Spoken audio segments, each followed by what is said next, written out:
we're going to go ahead and reshoot this video. So let's go ahead and have some fun. So I'm decked out in a different outfit, and everything's set. The timer and everything else is up here instead of being on the side. So let's go ahead and get this fun started. So let's go ahead and get the party started.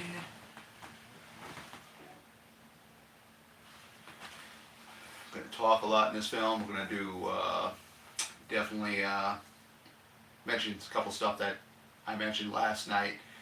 Like I said earlier, I did not realize that the video was where I was like almost like sideways. Well, pretty much sideways. So here we go with the Paramount logo. We're going to be recapping the first 3 films. And that's one thing I've always liked about the earlier films. You get to recap what happened in the previous movies. I'll turn it down just a little bit here.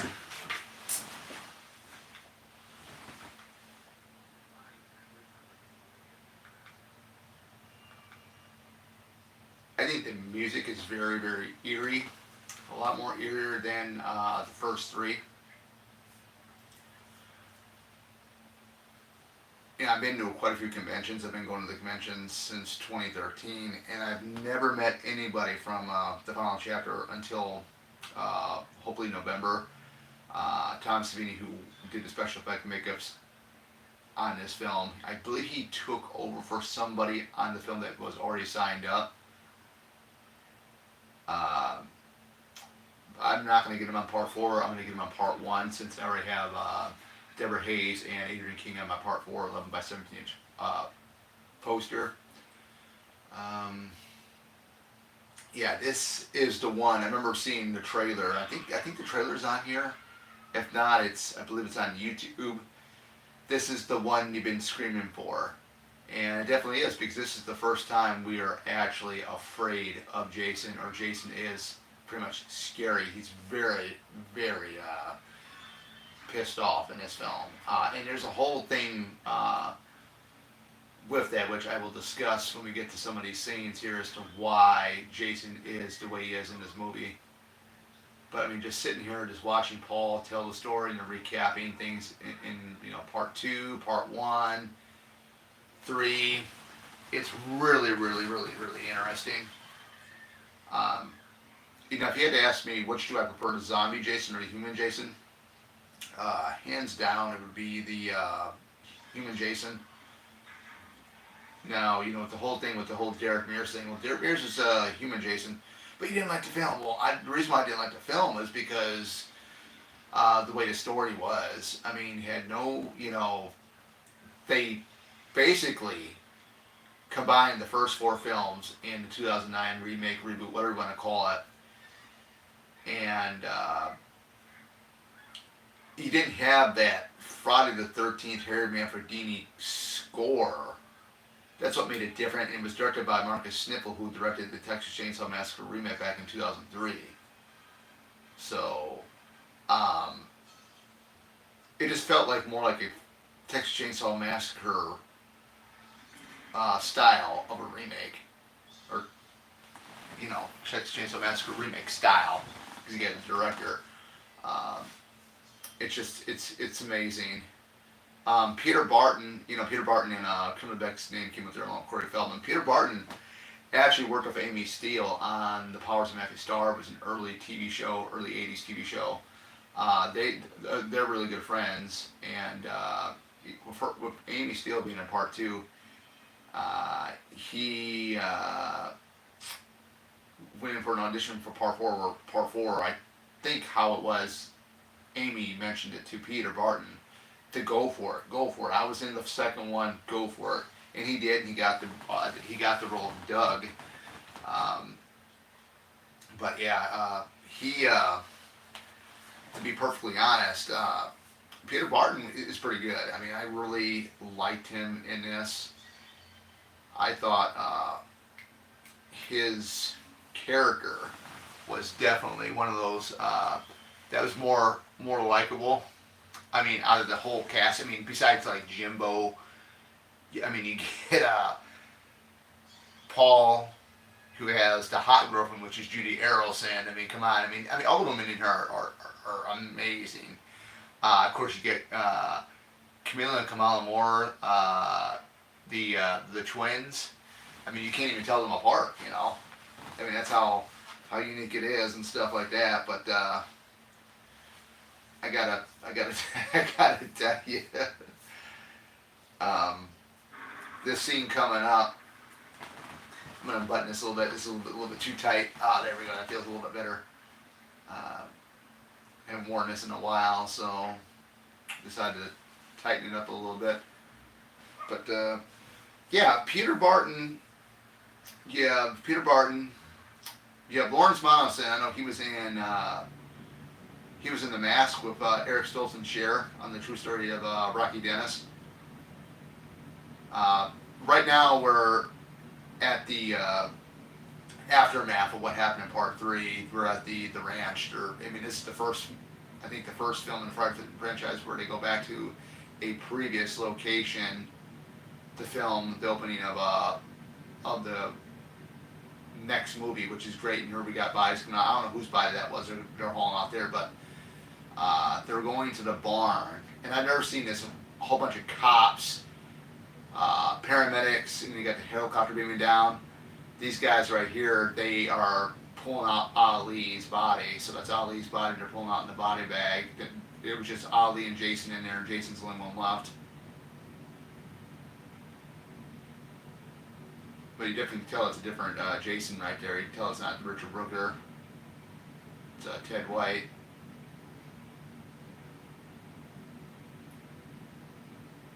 Kimberly Beck is Trish Jarvis. I really, really, really liked her. I should put her in my top five favorite Fallen girls. But the guy right here is directing the paramedics that are going to be picking up Jason's body. He is one of the family members in Leatherface, the Texas Chainsaw Massacre 3. His character was really weird in that movie, man. It just, whoo. But I like the paramedic, the lady that's the guy here, because the guy that's already in the barn, he's like in a rain poncho. Right when Jason's hands drop, one of Jason's hands drop from the cloth. She jumps and he looks at her like, yeah, I mean, it's like, better get used to it, honey, because you're gonna be seeing a whole bunch of dead bodies.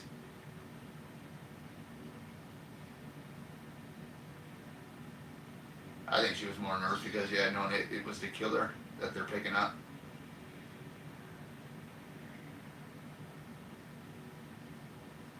the way he's looking at her.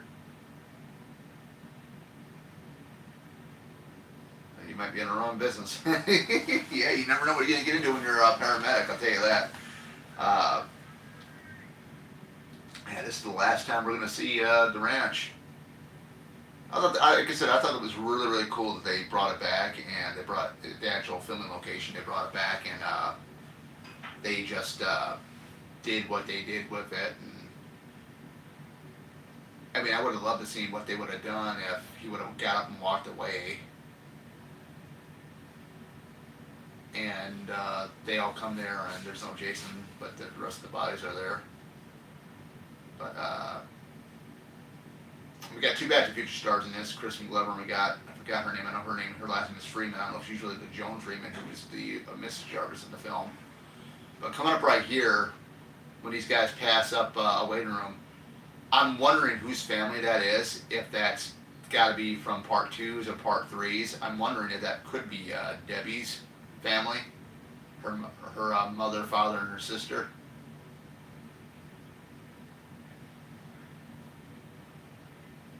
It would almost have to be, because why would it be like somebody from part 2? Because because that was already done. It was like done the day after. It was already done. Like the bodies were already picked up the day of when Harold and Edna from Part 3, the store owners, Part 3 in the beginning, were murdered by Jason. So yeah, this I mean that had to be. I'm gonna take a wild guess. That family. Here's the Freeman girl that played um, Leah Thompson's girlfriend in Back to the Future. One of them in Back to the Future, not in relationship wise, but friendship wise. But yeah, I mean, going back to that, I'm going back to them. I'm actually guessing that the family that was there, where the mother and the daughter was crying, and the father was like just in shock. You know, I'm gonna guess it right now, but I believe that might have been Debbie's family. It could have been because it's not Vera's, because we already know Vera is Vera's mom didn't want them going, didn't want her going, and she's probably wondering now. I tried to stop her, and look at this. And then a neat thing about this aerobics video when Axel's watching it. Darcy, I heard Darcy Vermoss is in the video. Now she played Nikki in Friday the 13th Part 6, Court's girlfriend. She was originally supposed to be in in the beginning Part 5, but Danny Steinman, who came from the adult film industry, wanted her to get naked or take off her top in the audition, and she said no. I believe that's how the story went. And I mean, that's why I don't got any nude scenes in Part 6. But I still think that scene with her and Court inside the RV in Part 6 is pretty sexy, especially, you know, with her being on top of him and stuff like that and bouncing around.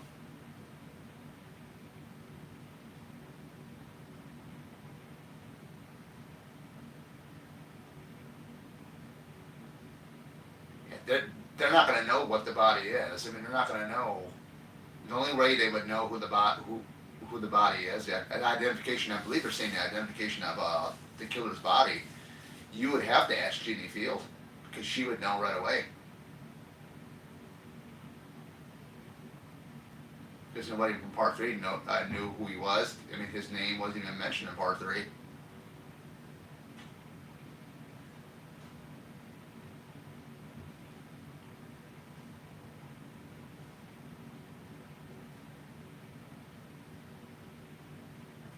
I love this part of I think it's coming up, especially when Jason's hand just drops over and touches her, like on her, almost near her behind, right below it, and Axel jumps up and it just goes hysterical, man. It's funny.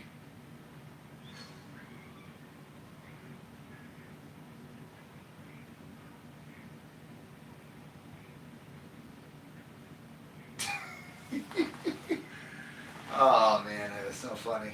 Oh. And she is. I mean, she's very attractive, man.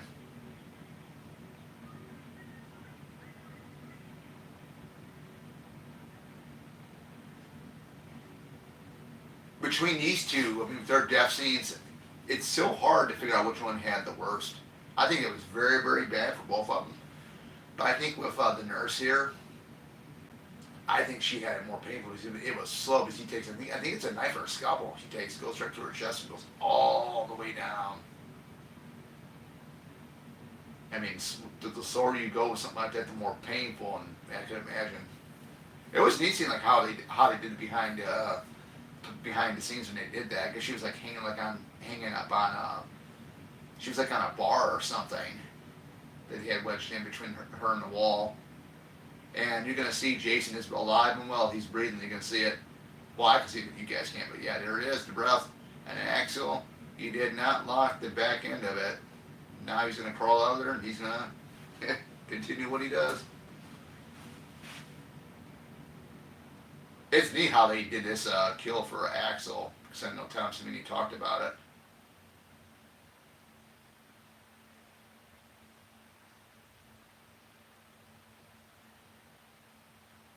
Here we go. Oh man, the surgical saw. Ooh. You would think that hospital was full of employees. I mean, you'd think he'd go after any of those employees, but he goes after her and Axel. Of course, obviously Axel, but I mean her, which is kind of I think a little strange if you ask me.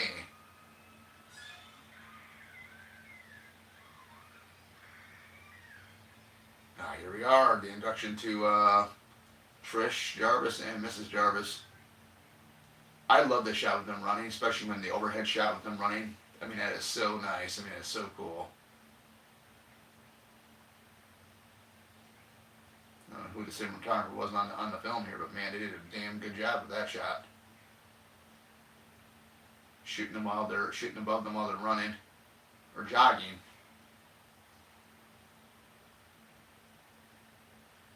Tommy Jarvis, played by Corey Feldman. That kid, I mean, I felt so sorry for him because I guess something happened on a movie set. I guess he was either molested or something. I'm not really sure.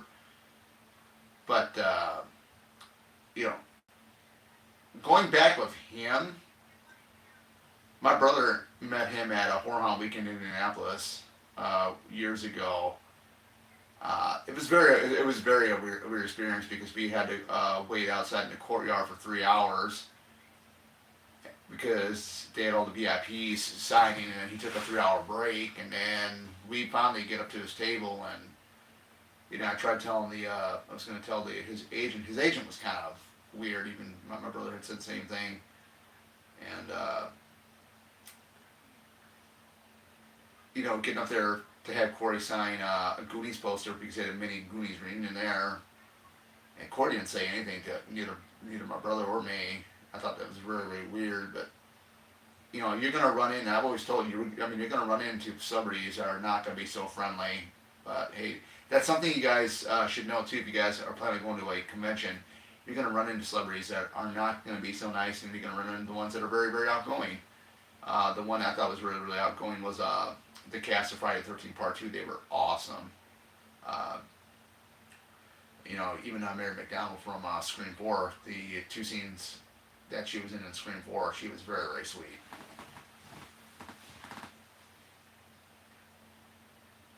Lawrence Monason and Crispin Glover. George McFly is in Friday the 13th, Part 4, right before his big break in Back to the Future.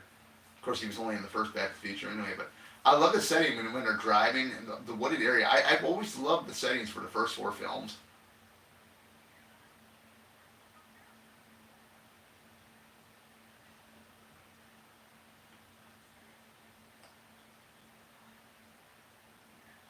It's kind of a weird station wagon because, you know, normally when you see a station wagon, the back end of it, you don't have the windows out, so they must have did that for the movie because I don't remember any station wagon out there that had a open back window like that.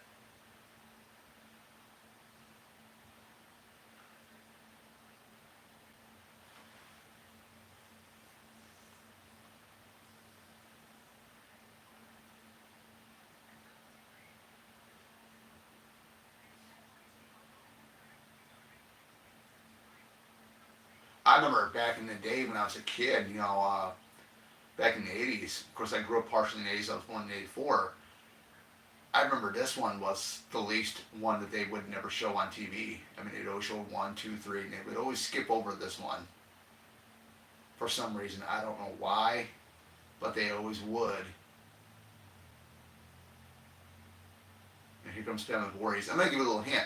On Etsy, someone on Etsy, I mean, they make crafts and stuff like that, but somebody on Etsy has a life-size Pamela Voorhees tombstone that you can buy. And of course, I would love to have something like that, but I have no room in here in the entertainment room anymore to fit that in here. It would have been awesome to have a proper replica of that.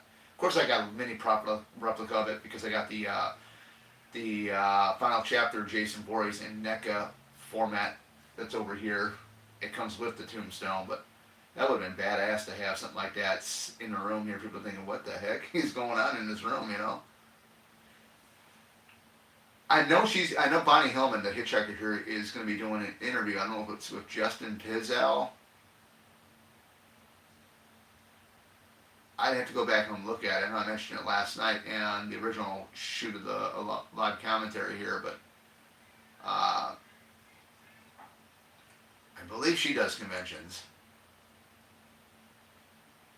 Just a little bit of hint here. I mean, everybody knows this movie really well.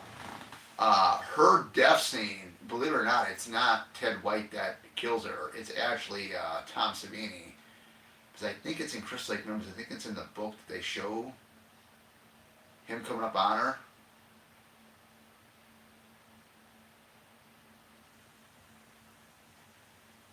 But that's definitely eerie, especially being out there and just sitting there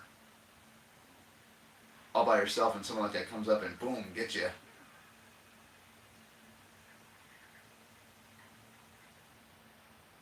No, I mentioned too about making another video about uh, the best. I mean, favorite women in the franchise. Not just the Final Girls. We see what I did my favorite Final Girls, but I mean favorite girls in the individual movies. Uh, you can any of them. Especially when you got Mrs. Jarvis here, man. Older women too. They look just as good as the younger ones. Joan Freeman looks really good here. And I think she is, I believe she's still alive still.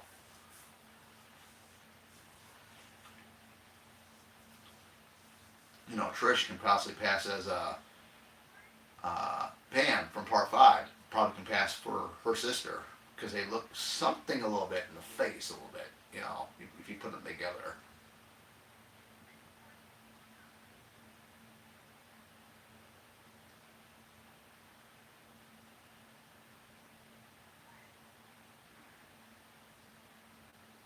I know, I think it's Barbara Howard that plays Sarah in this film. I know she is, I think, a psychiatrist or something in Chicago here. Of course, I live like an hour away from Chicago.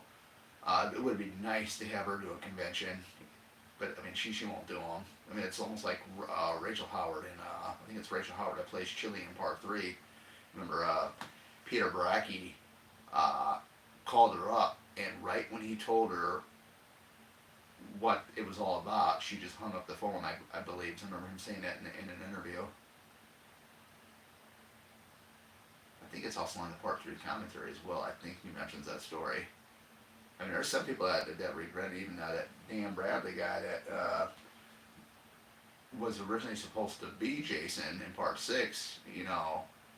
He took a grudge against something because they did away with him because I guess he was a little bit too heavy, and I guess he took offense to it. And that was that was like over 30 years ago when he would do an interview with Peter Bracke for the book or something. Yeah, Judy Arrowson here and Barbara Howard. Judy Arrowson, has done quite a few movies. I know she was in Weird Science a year after this, with Anthony Michael Hall and stuff like that. She does conventions. I know they had them for a convention here at Flashback Weekend a couple of years ago. Of course, I wasn't able to go to it. I don't know. I can't remember exactly why. I don't know if it was because something with my car. I needed to have it repaired done in my car, so I had to take that money for the convention to have it repaired. So, stuff like that does happen. You got to take care of the most important things first, like that. But I say if you were riding with somebody out there, that'd be a little bit different. But going back here, Mrs. Jarvis is sitting here reading this newspaper, and it does mention killer's body is missing. You can tell the look on her face. It just says it all. Very, very concerned. Mass murder's body missing. Just look at that face right there. The acting in this film. I gotta say the acting. This is still the early '80s. The acting is so great. Now we're getting to the part where Corey Feldman is getting to see Judy Arrowson stripped down here, and then in comes Paul, and they're gonna do their thing. The excitement, because I know when I was a kid seeing stuff like that, it's something you've never seen before, like woo, like that, But if you had to ask me who my favorite Tommy Jarvis is, since we're on the subject of Tommy Jarvis, I'm gonna have to say Corey Feldman's Tommy Jarvis I like the most, because this is the last time we do see the human Jason until the 2009 remake.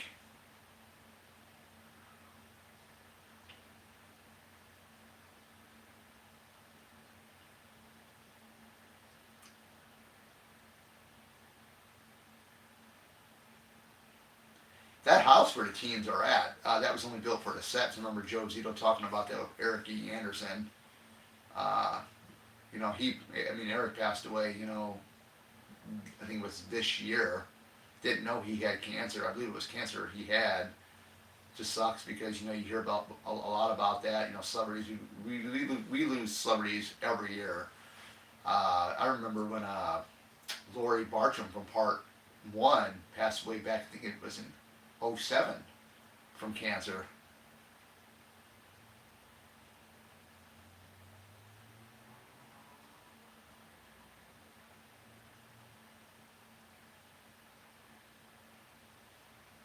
Here we go. I love this scene. The woods, everything. The music that's on Teddy's Walkman, that is music from the second film, because it's I don't know who sings it, but it's in there. But I'm just in awe with the background when they're walking, because there's places where I walk or do hiking that looks something similar to this area where they're walking. They're actually at their way at Crystal Point. I believe one of the twins mentioned it. It's a lake. Here they come, the twins. I mean, you can't even tell them apart.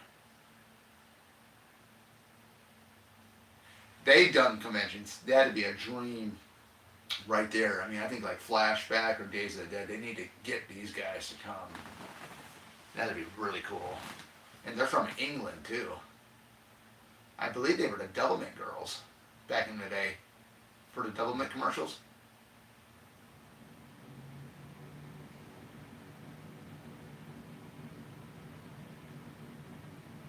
This scene coming up with Sarah walking back to get the car, which I don't understand why she should stay with the group. It is really dark. It just gets you really, really, you get kind of, well, not nervous, but, spine tingle, like chills, because how dark it is. And the look on her face, look on Barbara's face, just does sell it all. Because he's out there somewhere watching. And you got the Harry Manfredini music. And I've been in woods that are wooded like that, and they are dark. I'm not kidding you.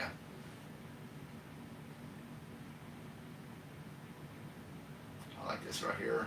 Like when she bumps right into this branch. Ooh. Just great acting, man. I mean, great acting.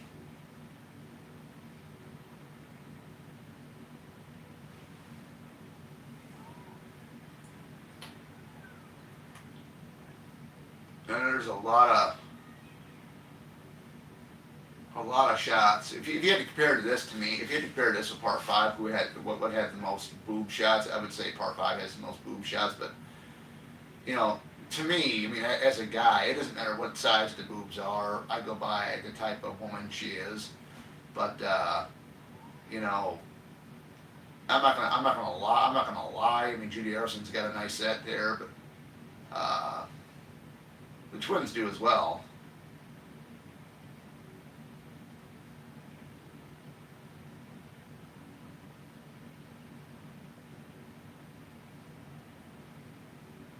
And Gordon jumping out of that car.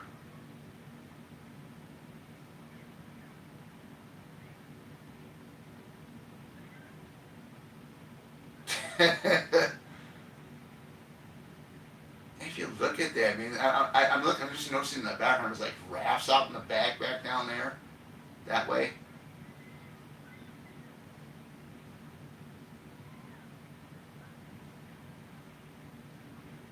I'm just wondering. I just wish, I'm not a fan of Sean Clark by any means, but it'd be really cool to see him do a filming location of this film here.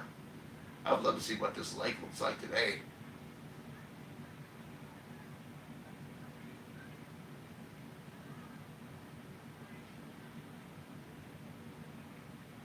The last party they ever have, too. I thought this was very frightening too. When the car dies out, and the overhead shot pretty much from the top of the hill, because you know that's Jason's point of view right there. He's right there watching them.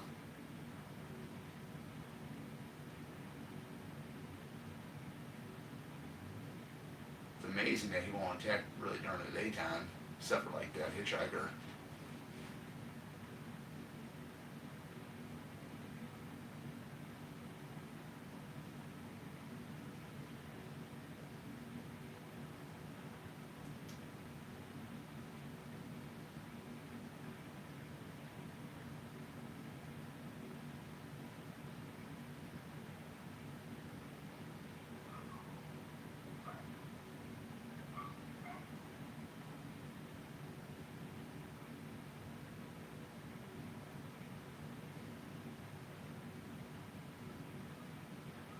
Yeah, I'm definitely gonna have to do a rethink about what my favorite final girls are. And this thing here, I thought this is really funny. What Sam's gonna do to Sarah here. This little joke. She's gonna play dead. And she's up there on the Sarah's up there on the dock just or yeah the dock just up there studying or reading whatever she's doing.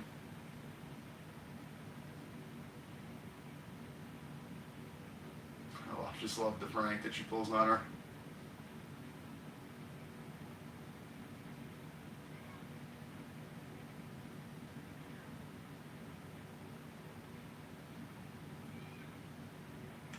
Look in the background again, you can see those houses.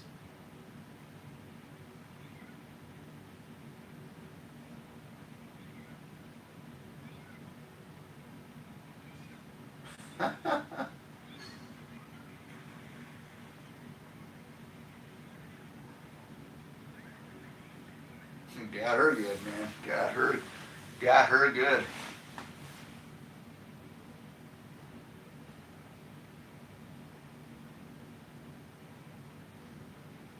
Yeah, he's definitely watching it. Look, he's even gotten closer. Look at that. Wow. I have to wonder if Rob didn't show up, what he would have done. If he would have went after them or not. He probably would have.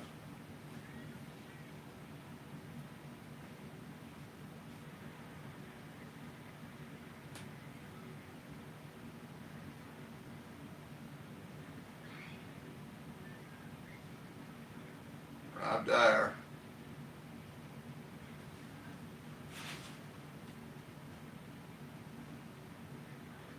He's got the guns. He's got it all.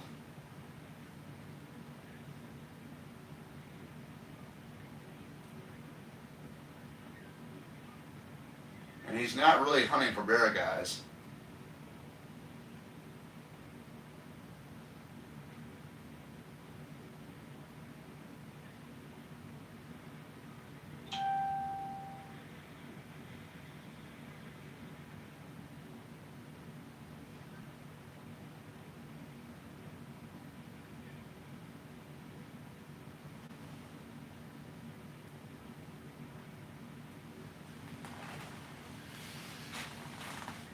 He's asking a lot of questions. I think Tommy kind of notices too, and you can't be hunting for bears or something. Now, we're kind of off on that part when he's asking. Kids, vacationers. There's a reason why Rob's asking that question.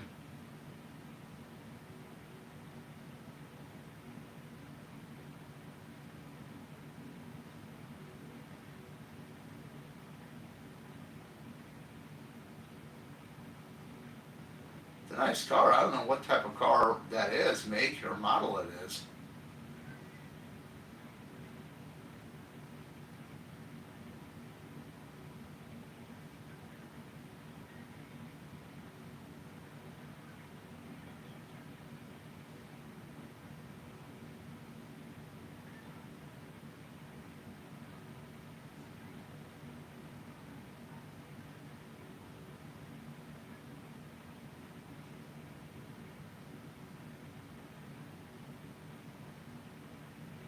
And here we go, Tommy's room of horror fanatics, movie mask makeup artist. I think he could have been. I think he could have been a special effects makeup artist. Tommy Jarvis could have been. I mean, it's obvious.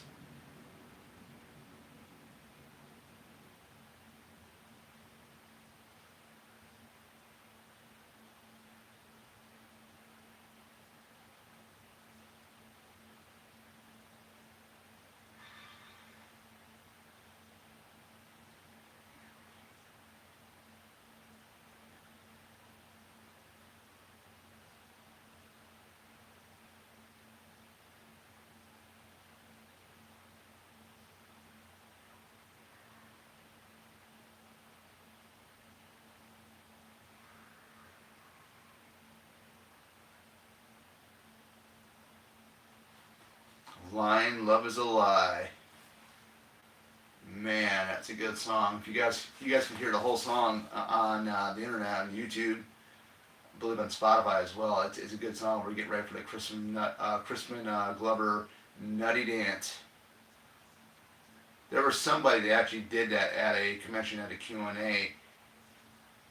He came somewhat kind of replicating it a little bit, but not nearly as close to what Crispin Glover does. And I don't know how Crispin even knows all the moves and steps to his dance here he does. I mean, I couldn't even do it. It is funny. I mean, I'm pretty sure back in '84 when this movie came out in theater, people were laughing.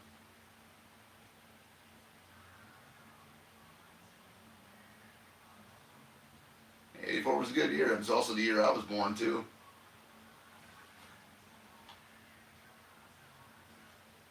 Surprised like these like Flashback Weekend or Days of Dead didn't come up with a 40th anniversary reunion for this film.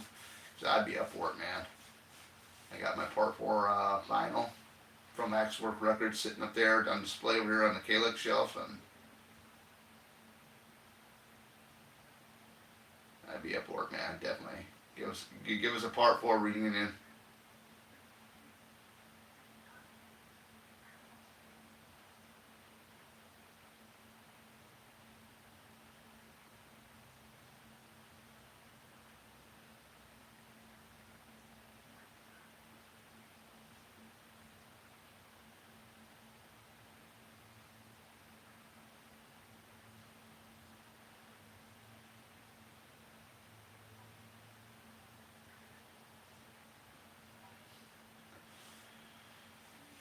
Yeah, Jimbo's definitely gonna. He's definitely gonna win over one of these twins. Where Teddy's forcibly wanting to get in bed with one of them.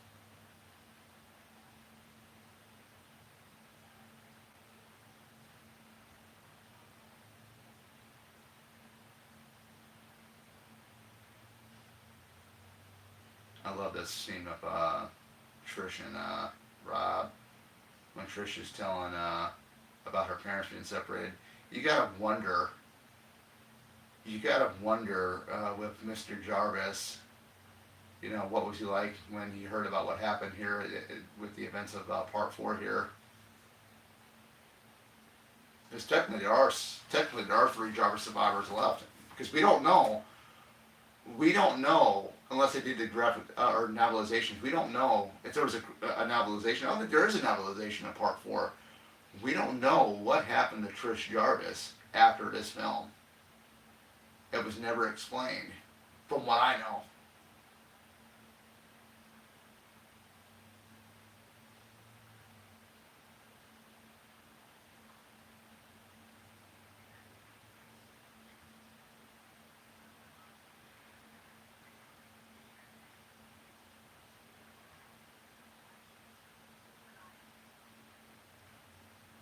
Yeah, do what I do, buddy. Yeah, do what you do, buddy.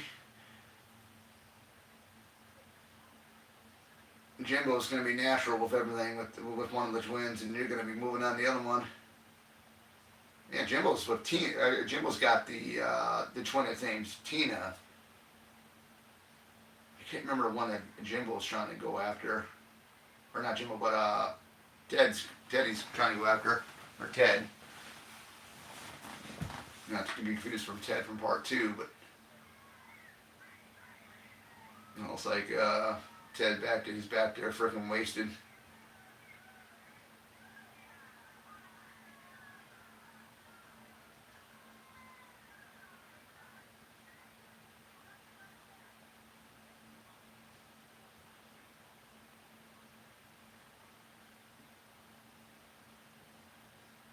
another thing I can do with a video here would be comparing the characters in each of the films. Maybe I could do something like that, and just who I like most and who I don't like.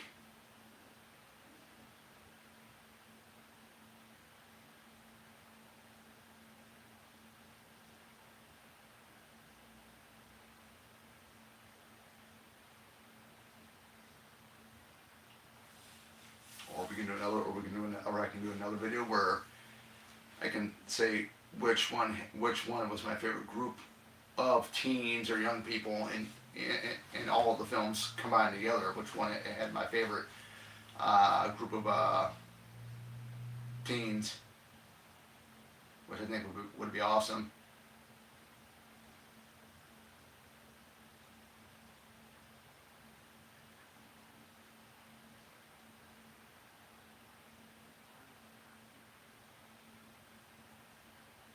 And Teddy, you're getting so mad now.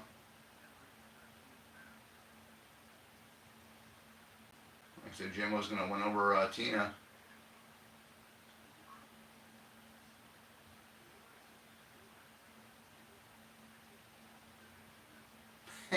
Put it in the little computer. Oh man, the fog right here coming up when Judy's getting ready to go in the water. I'm going to talk about the scene, her death scene here. It's very intense with it because when they had to reshoot it, Judy wanted to get out of the water, and Joe Zito, the director, said no because it was so hard to get the water to stay still, and she was freezing. She was about ready to suffer from hypothermia. Ted White, who was Jason in the film, really laid into Joe Zito and told him, if you don't get that girl out of that water right now, I'm walking. It was something like that. I've heard the story about that, and they got her out. You know, he basically pretty much saved her life. You know, because yeah, it looked like it looked like it was cold. I mean, it was freezing out there. You can tell right there too. She's like this.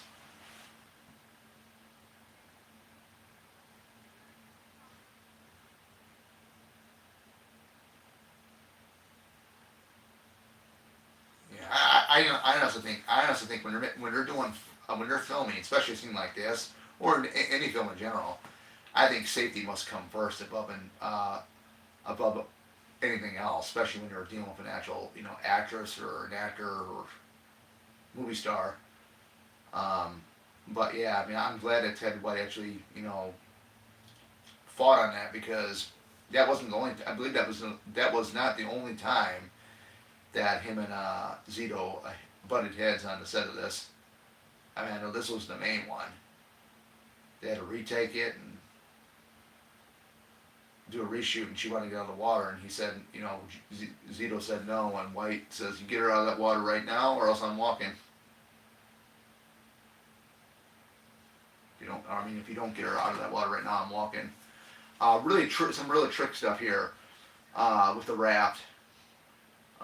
When we get up to the close shot before Jason comes up, that's not her real body. The legs in there. Her legs are actually sitting inside the water. There's like a little hole inside the raft where she's sitting at. So it's a fake body that you see in the background.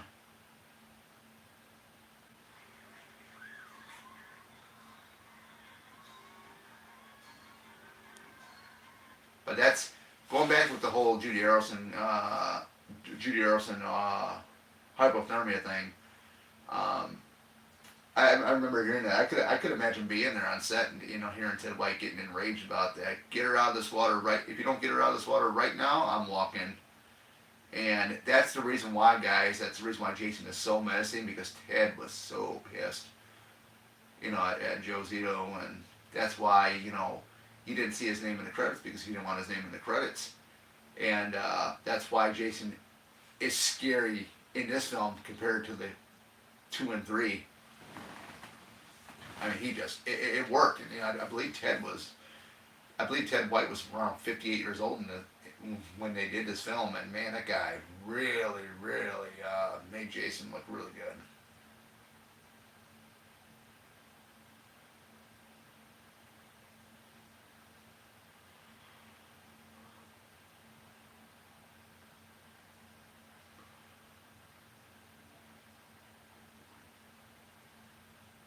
the other scene we'll talk about, the other one where the other one with the conflict with Zito and Ted White, we'll get to that scene when it happens, but uh,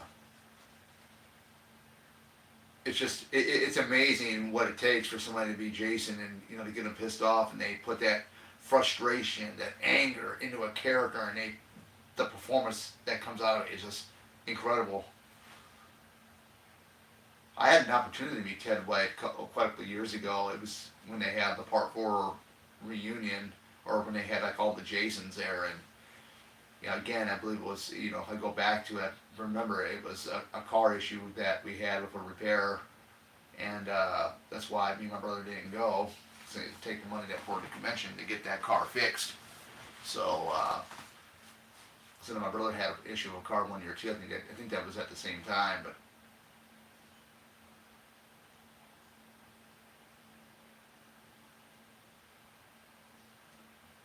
yeah, she ain't buying it, my friend. You're moving in on her. She's not the type of woman to be doing that with.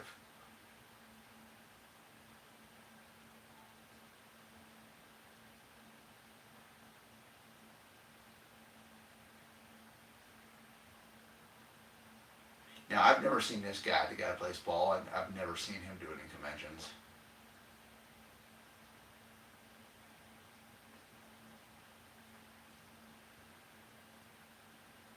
Oh,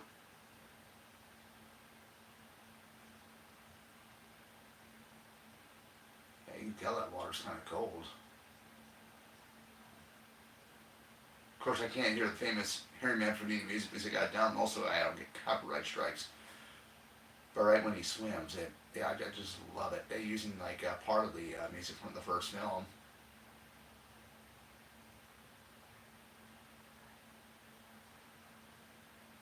I wonder if this is like a little pond or what. It's the way it looks. It looks like a channel that he's in.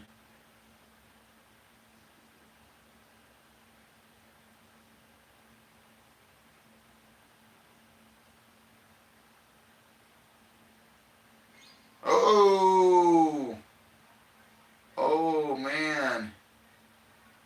He's gonna go up and try to get on that dock. I think what I would have done is I would have went over here on this side or something, or go clear across that way. Well, of course he doesn't know Jason's under the water right there anyway. Boom! Right there, right in the groin.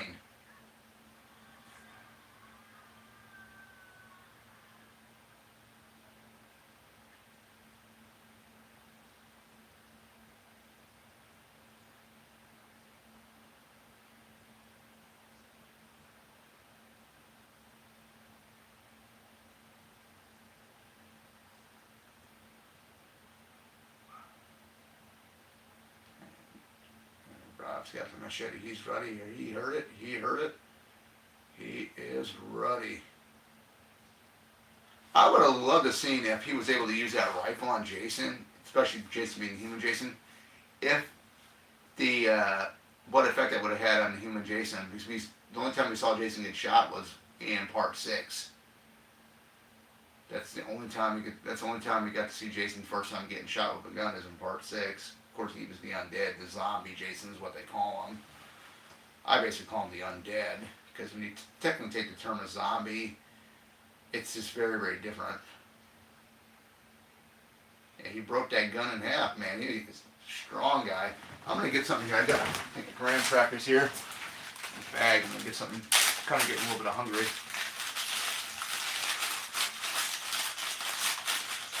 You talk a lot too, and you start getting hungry.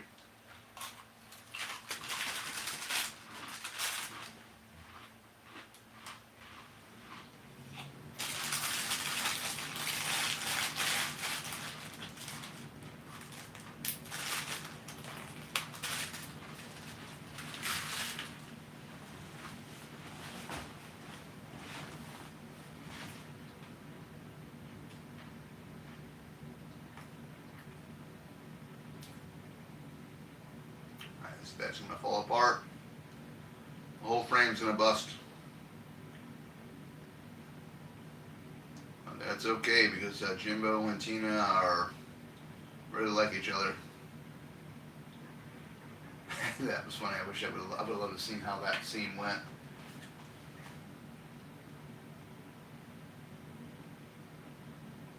So all this guy is so fascinated about his boobs here and there and everything else. I know it's quite a thing to see.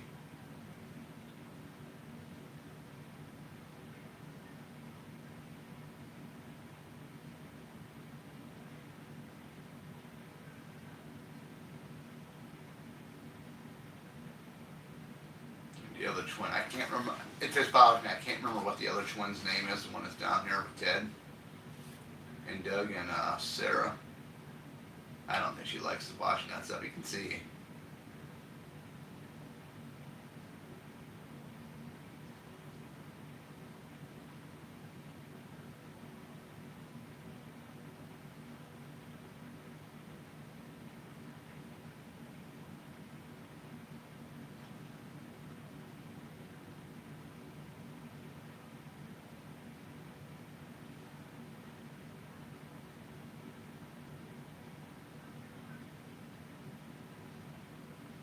I think the reason why she wanted her, I think she's the reason why she wanted Tina to go over because they're a matching pair.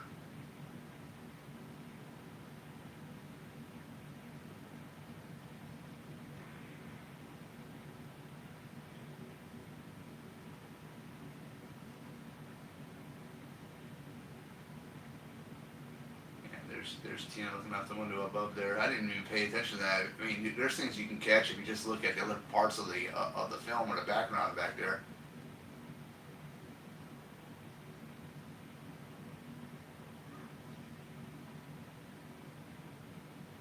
Tina and Terry. Oh, Terry. Terry is the other one. All right.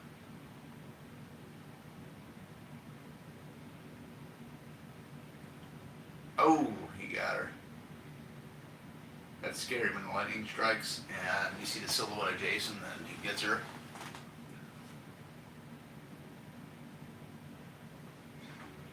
Surprised they didn't hear that.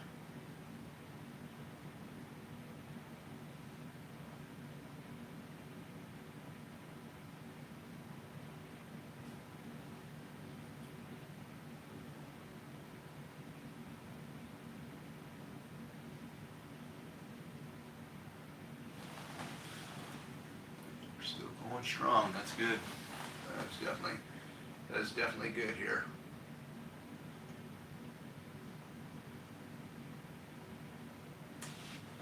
My description of Sarah here, I think she's like the girl next door type. She's not the one that wants to get stripped down and naked like that, or just one of those traditional women.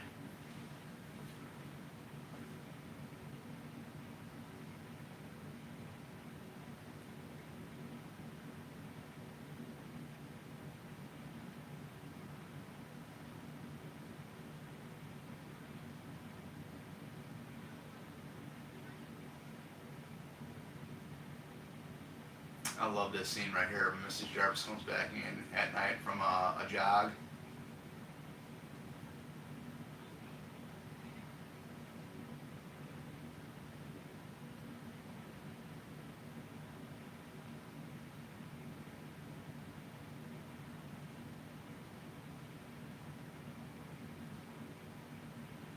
The scene upstairs, right by the window upstairs, going upstairs to the second floor. That scene there, when I've just seen it, every time I see it, it's almost like it reminds me of, is Jason going to pop out right there? Is he going to pop out right there? Of course, it doesn't happen. But I just love that scene, especially with the Manfredini music too, is awesome. And of course, speaking of Henry Manfredini, I met him a couple years ago. I believe it was at Days of the Dead, Chicago. Real nice guy too, very, very outgoing. I brought in I could have had any of the posters I've had of Friday the 13th that he worked on. But I brought in part two because I had most of the cast members on it. And it's a 22 by 28. And he, when I was bringing it out of the case I had it in, he's got a sandwich. It was so funny. He's very, very sweet. I mean, very sweet guy, nice guy.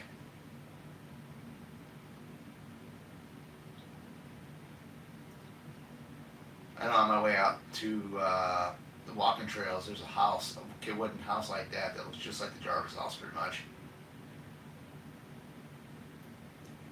The only reason why I think Jason is over here to kill off Mrs. Jarvis is because he probably seen her come home from running, and that's why he headed over there. I gotta go get this lady here. I knocked off 3 people already next door. I see somebody running over to the other house going in. I'm gonna go over there and get that person too. That's what I think the motive is. I love Trish's wardrobe here because when I was a kid, I didn't know. I thought it was a natural dress when I was a kid. It's actually an oversized shirt. She's got a belt that it makes it look like it's a dress, but it's an oversized shirt, button-down shirt is what it is. So, yeah, but that was pretty cool. I mean, some of the wardrobe they got in here, especially Trish's wardrobe, really, really cool, especially for the final third act.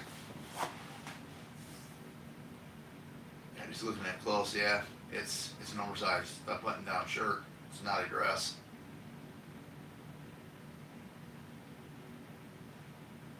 I got wondering how big that is. Is it a 3X? I mean, I don't even know if they make 4Xs.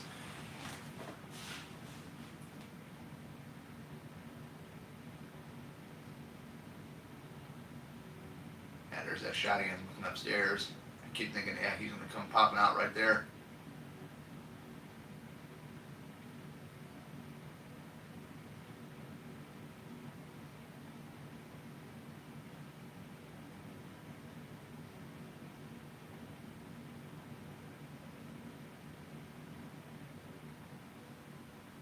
And this house was used in Eraser, the Arnold Schwarzenegger film back in, I think, in the mid '90s.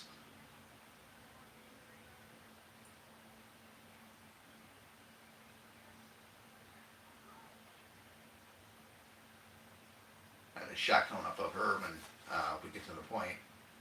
This shot here of the tent right here, this is reused in part 7. But the shot where she comes down, I think these are pine trees or something. They look like it a little bit, maybe not. But I love the shot where she's coming down and walking. Even her boots, I think those are boots that she's wearing too. I love those boots. Now Rob's not there, but he's watching.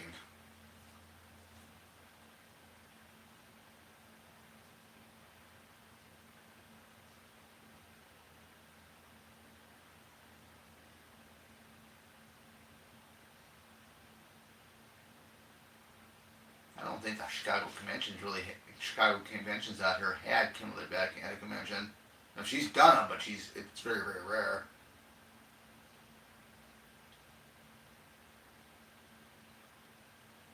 Of course, Dana Kimball, she was doing them, but I don't know if she's really doing them now anymore or not. I don't know what happened there. And Dana Kimball from Part 3, The Final Girl.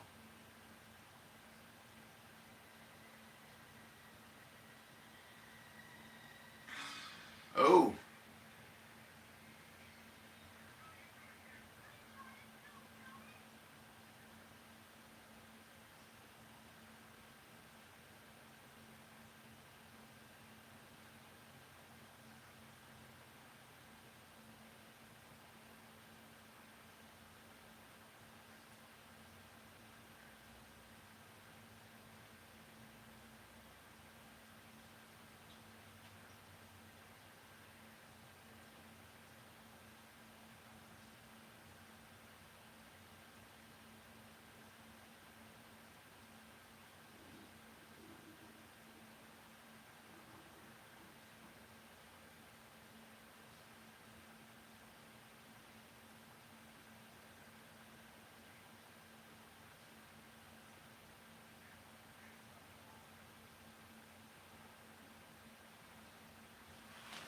she tells him what she really thinks of him.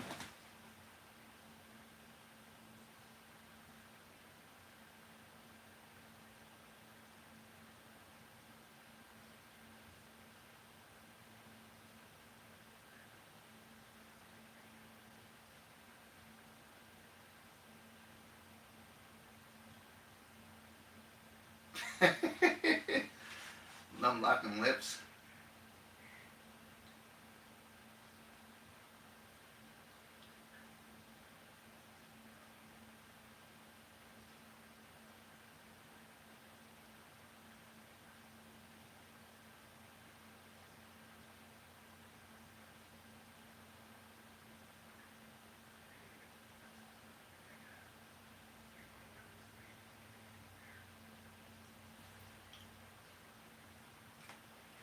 Yeah, while he's killing everybody off, man, we're gonna get to the point where the real reason why Rob's there.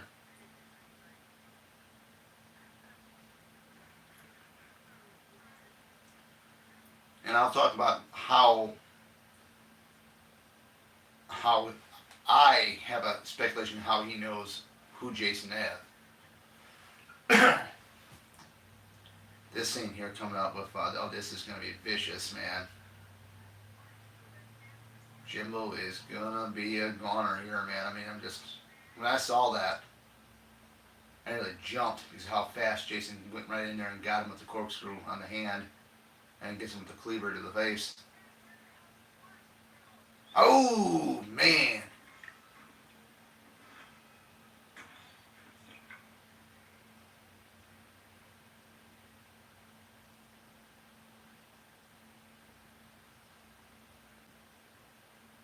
I would have stayed up there, waited for her to come back. That was me.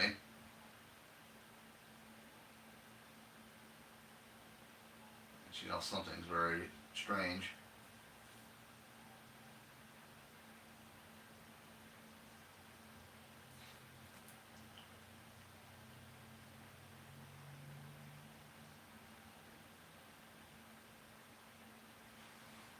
I love this kill scene right here. It's like a grand, I call it the grand slam kill.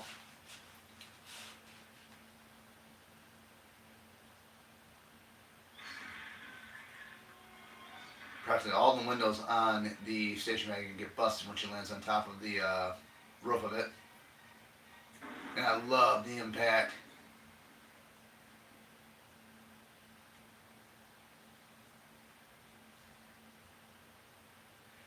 Here we go. We get the reveal that Rob is Sanders' brother from the second film. And the only reason how he knows, and this is what I'm thinking, the only reason how he would know who Jason is right when he had probably had to go to the hospital to identify Sanders' body. He probably bumped into Jenny Field, and she told him who was responsible for the killings at the counter training center.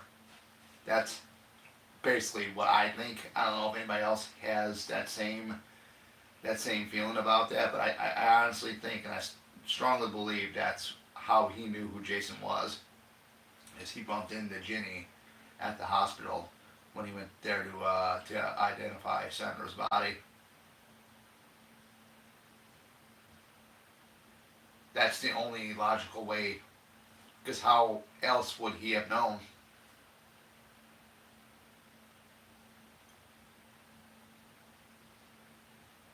I mean, just think about it. I mean, if you didn't bump into Jenny, I mean, you're not gonna know who this guy is. I mean, they didn't know who he was in part three. I mean, Chris had an encounter with him before the events of part three, and she still didn't know who the hell he even was.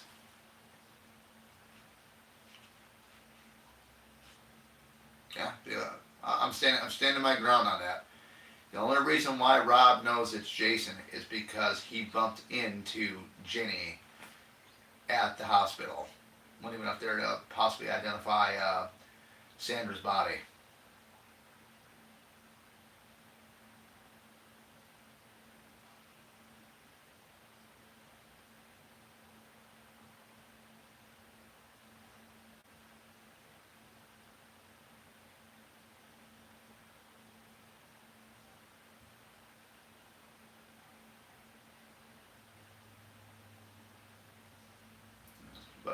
Her butt cheeks gonna be squished up against the glass of the shower door.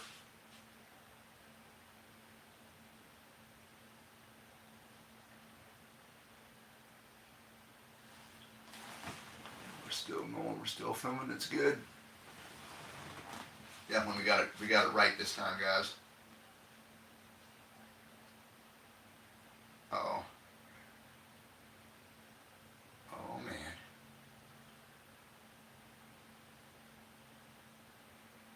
I liked a lot of the kills in this. A lot of the kills, I mean, that's another thing I could probably do another video on too. Is my favorite kill in Final Chapter. And it's going to be a tough one. It really is.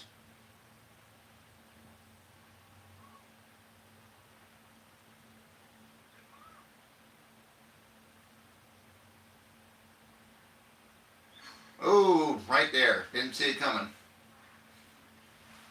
Another one bites the dust. Another one bites the dust.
All right, Doug's death scene here. This was the other thing I believe. I believe that had an issue with Ted White and Joe Zito.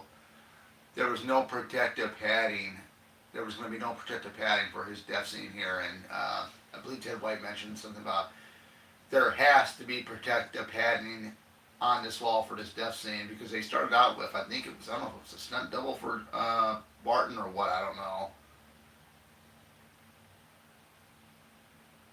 Right before he gets into close shot where he used the dummy head for his death scene, where Jason just comes in there and just squishes his face.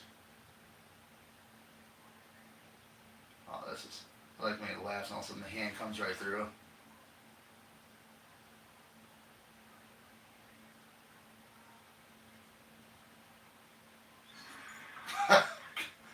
Yeah, this scene right here, yeah, it is.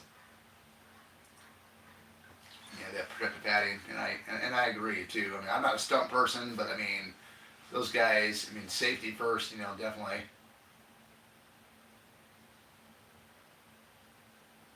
It's definitely a must because that way nobody gets hurt.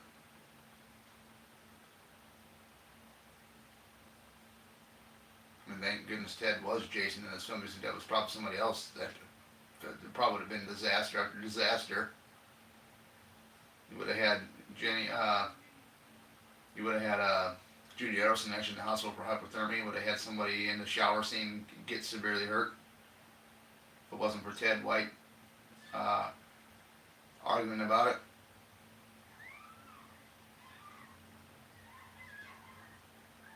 Now her scene, her death scene here, Sarah's death scene here is amazing because how did he know she was going through that doorway?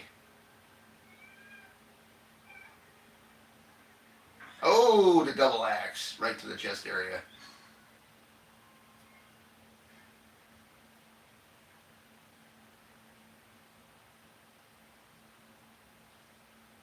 But how did he know? Because he was already out.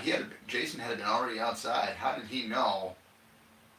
And he goes to throw the axe right through. I mean, you don't see him throw it either. That sucker just comes right through it and gets her.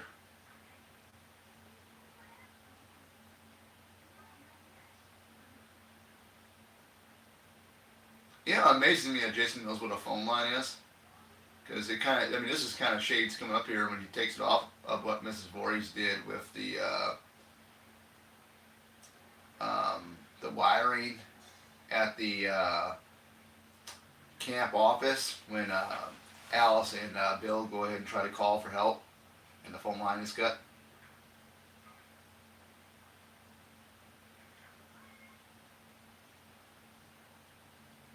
It's just a beautiful shot of that house.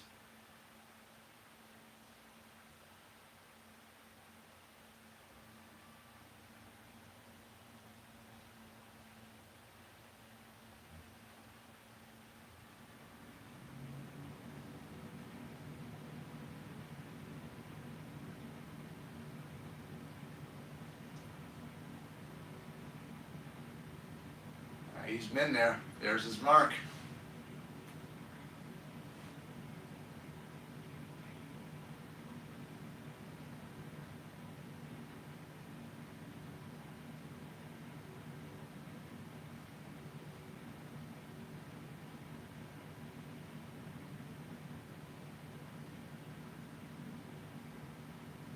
You want to move slowly in there, guys, because you don't know if he's still in there or not, which technically he is. He's downstairs in the basement.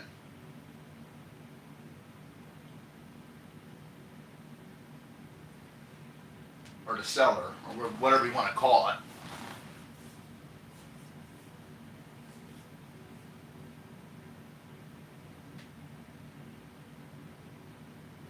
Yeah, that's really scary, especially you got to get the music, and then he's how you know he's still there. The power gets cut off.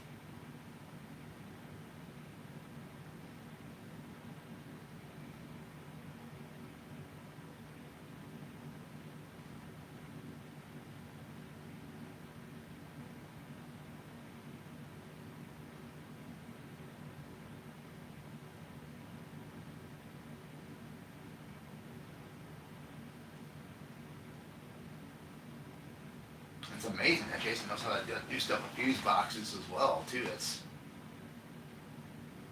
whether he pulled it apart or shut something off down there, I don't know.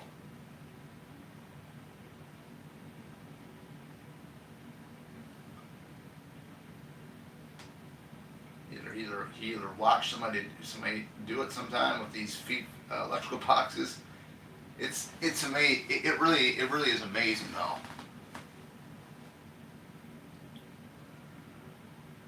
This right here I thought was so scary. So dark down there. I've been in basements before, and I don't like it when you have the lights shut off because you can't see anything, and it's just completely scary. You know, here I am sitting watching a Friday the 13th film, or a horror film in this instance of it.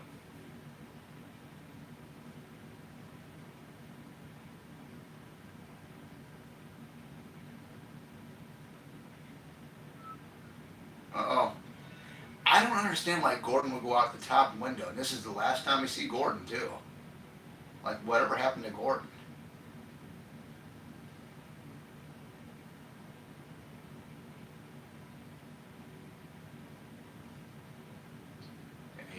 He's seen Doug's body up there. That's what scared him.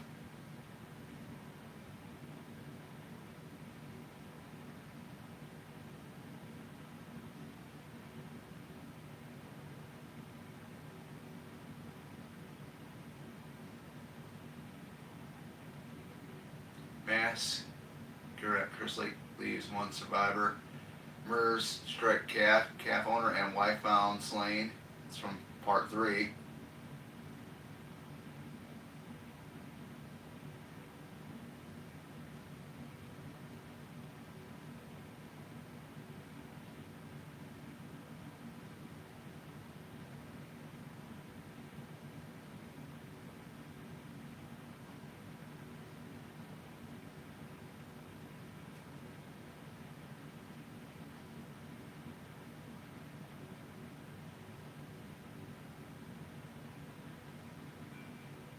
I don't know why he would have moved his body and put it right behind, I think it's the back door. I don't know why he would have done that, but. Then he bolts him up there with a stake in the back of the neck.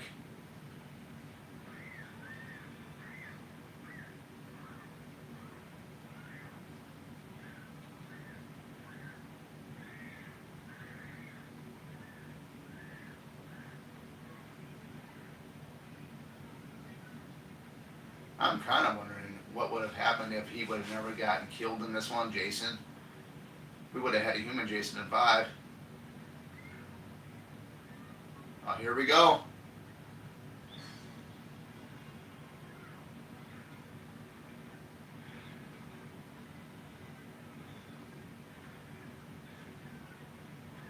And this is what makes Jason so great in this film, because the whole issue with Joe Tito and Ted White.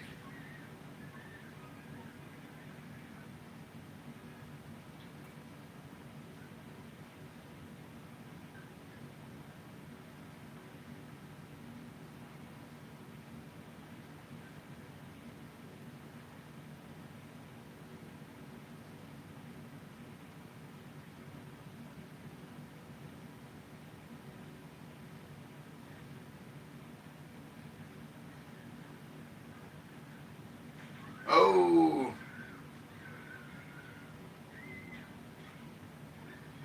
oh.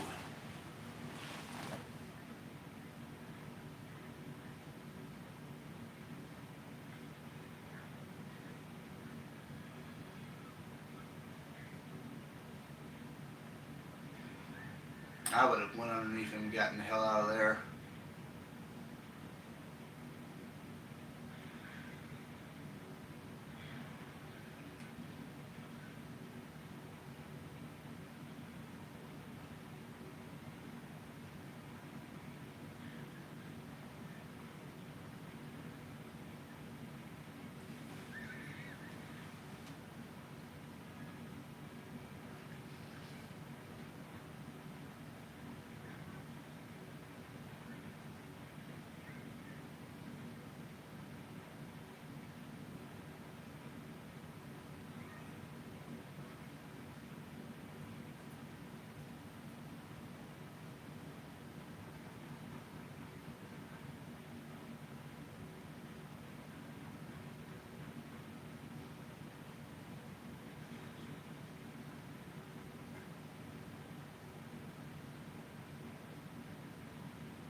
That's one big windows, two big windows right there, man.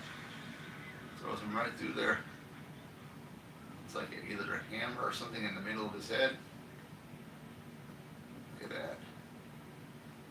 He did a number on Rob, man.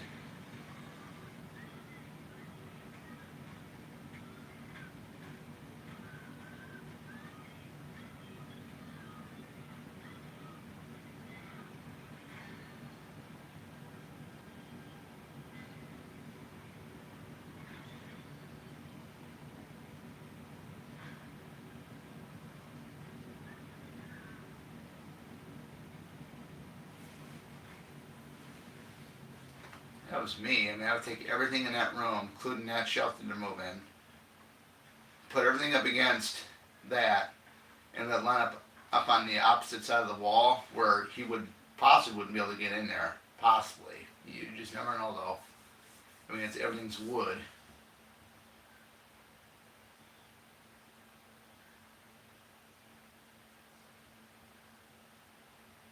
You got enough stuff there. You got that shelf behind them, that there, even the bed.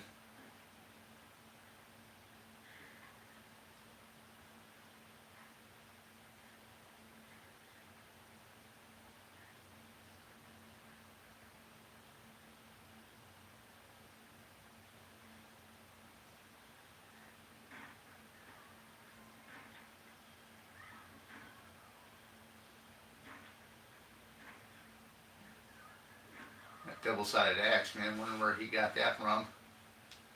He must have had that out there right when he threw Rob's body through the window. Here comes that TV. Slam it right on him. There you go.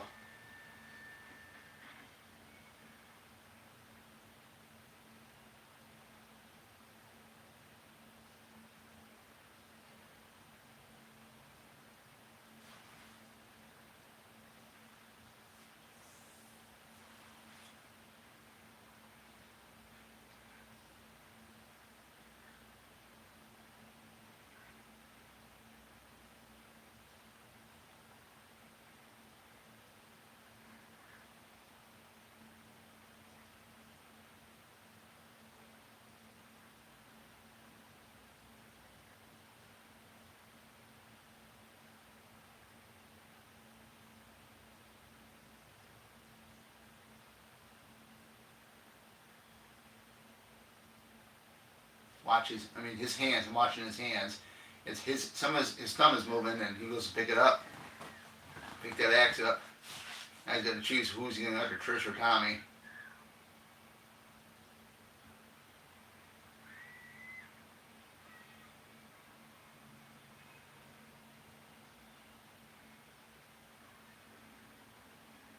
Yeah, Ted White, man, can run for a 58-year-old man back in this film.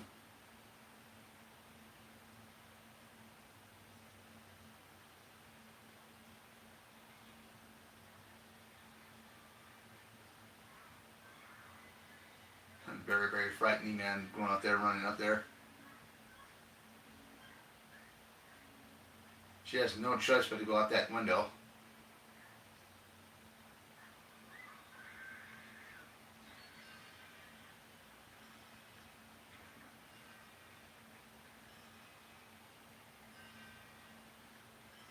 And there you are. There you see Tina's body laying there too on the porch part.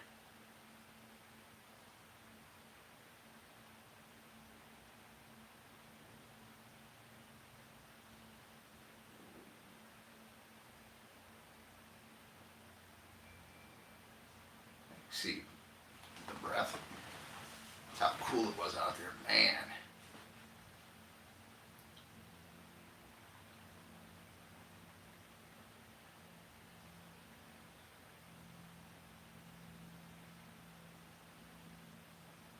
I could never figure out when Tommy shaves his head what he's trying to get Jason to remember.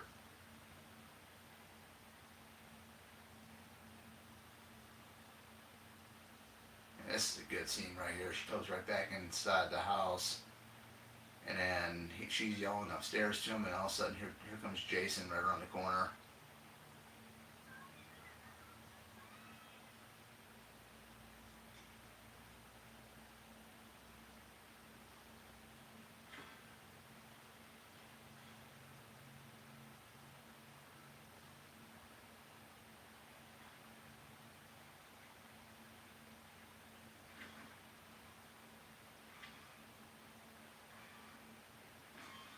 And he just keeps coming and coming.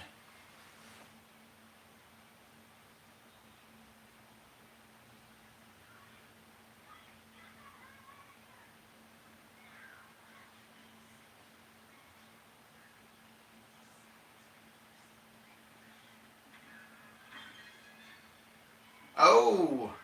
Oh!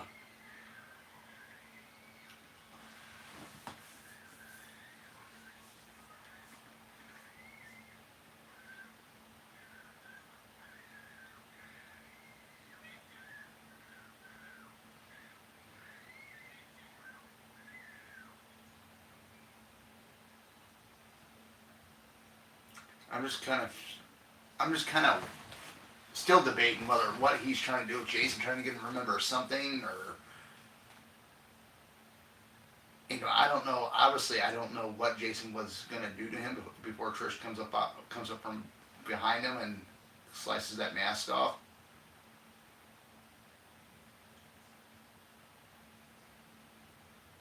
I know he's reaching out to grab him. Corey Feldman was so sick here because that I guess the captain just did something with him for being on too long, and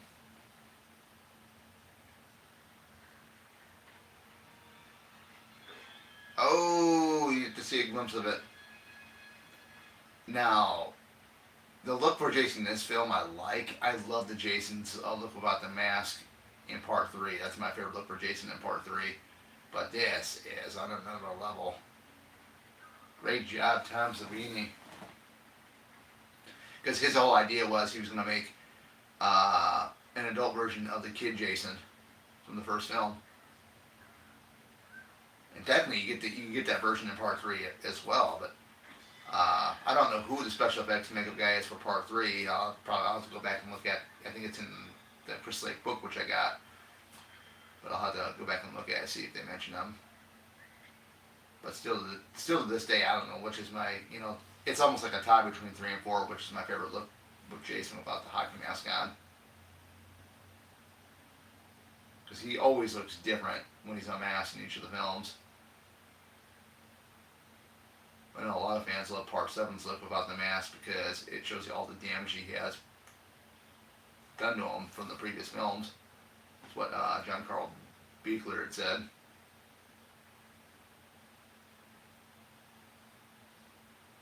He's still alive. Tell him, man, Zito was concerned if Feldman was able to even pick up the machete and whale it like the way he's doing right now.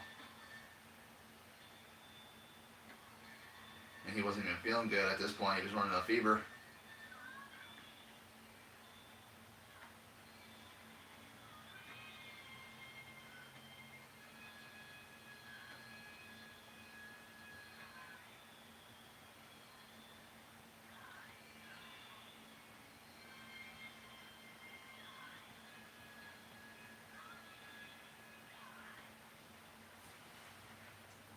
Nobody knows what happened to Trish after this film, and that's still, I mean, that's another mystery. I think the whole mystery is with Jason. I mean, how does he get the regenerative capabilities? They do mention it in Jason X, able to regenerate lost and damaged tissue.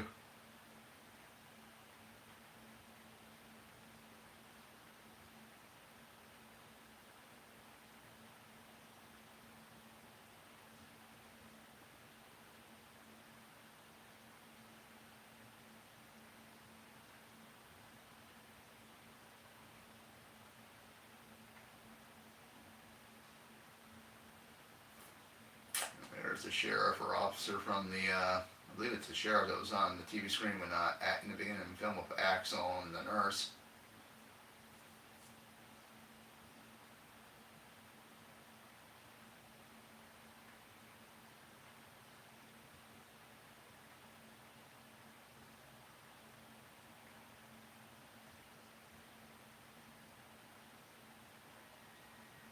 The look on Tommy's face right here coming up is,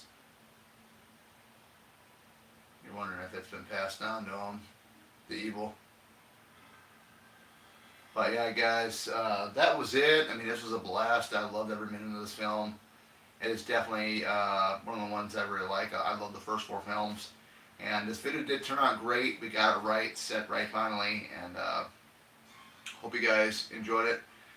Yes, again, I'm in a different attire. I didn't wear the green to do the reshoot. But got the yellow on. And that is it. So I'm going to go ahead and end this live stream.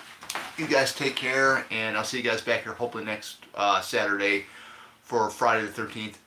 In the beginning live stream commentary. Take care, and you guys have a great rest of your Sunday.